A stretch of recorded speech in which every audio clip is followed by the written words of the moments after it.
გამარჯობა, ეს არის გადაცემა გვერდიდან და მე ვარ დავით კალანდია. იყო ასეთი რუსი მწერალი ლეონიდ ანდრეევი. კარგი მწერალი იყო, მეორე რიგის ასე ვთქვათ მწერალი. რუსი კორიფეების გვერდით არიდგა ტოლსტოის, ჩეხოვის, დოსტოევსკის, ტურგენევის გვერდით, მაგრამ რამდენიმე ნაბიჯით უკან კი იდგა კუპრინისა და ბუნინის მერე. ლეონიდ ანდრეევი წერდა ეგრეთ წოდებულ საშინელ მოთხრობებს. არა მისტიკა არ იყო მის მოთხრობებში, უფრო სოციალური ლიტერატურა იყო, მაგრამ საკმაოდ ბნელ ფერებში გადმოცემული. მე კარგად მახსოვს მისი ერთი მოთხრობა ამბავი 7 ჩამოხრჩობილზე, ძალიან ნატურალისტური მოთხრობაა და სათაურიდან გამომდინარე ხვდებით ალბათ რაზეა მოთხრობა. და დღემდე შემორჩენილია ლევ ტოლსტოის გამონათქვამი ლეონიდ ანდრეევის შემოქმედების შესახებ. ისმე მაშინებს, მაგრამ მე არ მეშინია. მიყვარს ეს გამონათქვამი და მეც ხშირად ვიმეორებ მას სხვადასხვა კონტექსტში. მაშინებს, მაგრამ არ მეშინია. რატომ გამახსენდა ეს? და აი ჩვენი ღვაწლმოსილი თეატრალური რეჟისორი უგამოჩენილესი დოიაშვილი ორი კვირა ჩართული წამზომით რომ იდგა და გვაფრთხილებდა და ჩვენ კი არ ვფრთხილდებოდით. დიახ, 23 რიცხვი ფატალურ და საკრალურ რიცხვად იყო გამოცხადებული.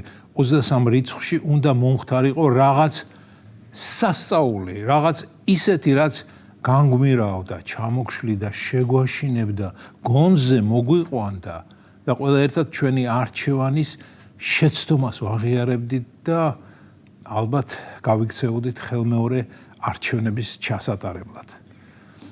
და ყველა ეგრეთ წოდებულ პოლიტპატიმარს ფართოდ გაუღებდით ციხის კარს და ალბათ არა მხოლოდ საქართველოში, არამედ მთელ ამიერკავკასიაში პლუს რუსეთში.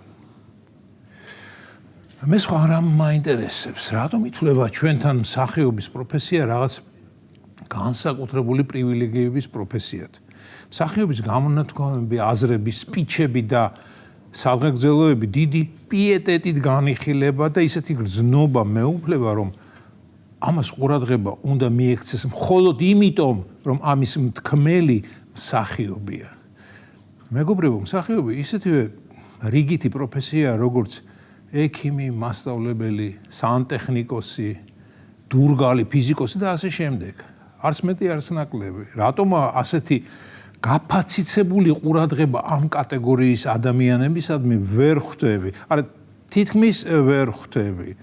ცნობადობა ალბათ უფრო მაღალ საფეხურზე აყენებს ამ პროფესიის ადამიანებს. უფრო ზუსტად მათ გონიათ, რომ უფრო მაღალ საფეხურზე აყენებს და რიგ შემთხვევაში რაღაც პრივილეგიებსაც ანიჭებს. და ეს იმიტომ ხდება, რომ ჩვენ რიგითმა მაყურებლებმა მსახიობების კასტა გავაიგივეთ იმ როლებთან, რასაც ისინი თამაშობენ. მე ახლა ცოტას წავი ფილოსოფოსებ, მაგრამ ერთხელ მეც მეპატიება ასეთი რამ. დიახ, ჩვენ მაყურებლებს გავიწყდება, რომ ის სიბზნე, ის ჭკვიანი სიტყვები და ფრაზები, რასაც მსახიობების სცენიდან წარმოთქვამენ, მოფიქრებულია და დაწერილია არა მათ მიერ, არამედ შექსპირის, ჩეხოვის, მოლიერის, იბსენის, გოგოლის, ედვარდ ოლბის, ტენესი უილიამსის, არტურ მილერის და სხვა მრავალი ნიჭიერი ავტორის მიერ. მსახიობი კი, რომელიც ამ ტექსტებს გადმოსცემს, სინამდვილეში შეიძლება იყოს ბაობაბივით ჩლუნგი. მე რასაკვირველია ყველა მსახიობს არ გულისხმობ, ღმერთმა დაემფაროს. თუ შეგიმჩნევიათ ამ გაუგებარი აქციების დროს დაკავებულების ჩამონათვალი რომ მიდის, ასე აცხადებენ. დაკავებულია მსახიობი ივანოვი, მსახიობი სიდოროვი, მსახიობი ზელცერ-პიონტროვსკი და არასდროს ამბობენ დაკავებულია ინჟინერი მინოტავროვი, სანტექნიკი დედალოვი, ნეიროქირურგი იკაროვი. შეგიმჩნევიათ არა? და რატომ ხდება ასე? იმიტომ რომ სიტყვა მსახიობმა უნდა დაგშოკოს. როგორ მსახიობი დააკავეს? როგორ თუ მსახიობი დააკავეს? ის ხომ მსახიობია. ალბათ გესმით, რასაც გულისხმობ. და ბოლოს დოიაშვილის ციტატა მინდა მოვიყვანო.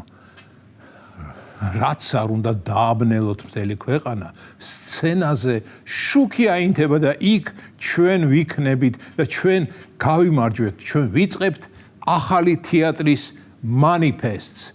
ახალი თეატრი გადის რეგიონებში. კი ვიტყოდი, აბაჰე, მაგრამ საცოდაობის გზნობა მეუფლება და ასე ოპტიმისტურად არ შეუძახებ. manifesti კი განსაკუთრებით მომეწონა. დიდი ხანია ვამბობდი, რომ ერთი მარქსი არ გვაწყენდა მეთქი და აგერ შედეგიც დავით მარქს დოიაშვილისა. დოის manifestში პირველ პუნქტად ალბათ ეწერება აჩრდილი დადის რეგიონებში აჩრდილი შინ ევროპისა. რა საცოდაობაა, როდესაც ხელმოწარული ოპოზიცია საშუალო დონის რეჟისორის იმედადაა დარჩენილი. ეს იყო გადაცემა გვერდიდან და მე ვარ დავით კალანდია.